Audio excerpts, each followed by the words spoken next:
চরে সবেদন নীলমণি ঘোড়ার গাড়ি।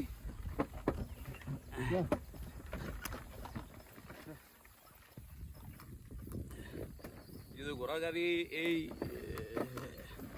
গ্রামের পথে চলতে আমার কাছে অসুবিধা হয়, কারণ এই খুব জাম্পিং করে, আমার কষ্ট হয়। ঠিক আছে, এলে আমার হাইটটা গেলেই আমার মনে করি সবচেয়ে ভালো।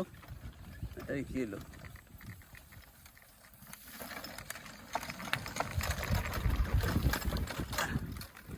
হাইটে গেলেই ভালো, তাই আমি এই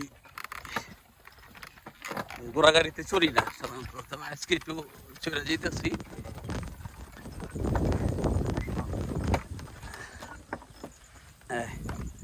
আমার খলিল ভাই নেমে এলেন, উনি এখন নিয়ে যাবেন গরু নিয়ে যাবেন। ওই যে ওই পাশে গরু আছে,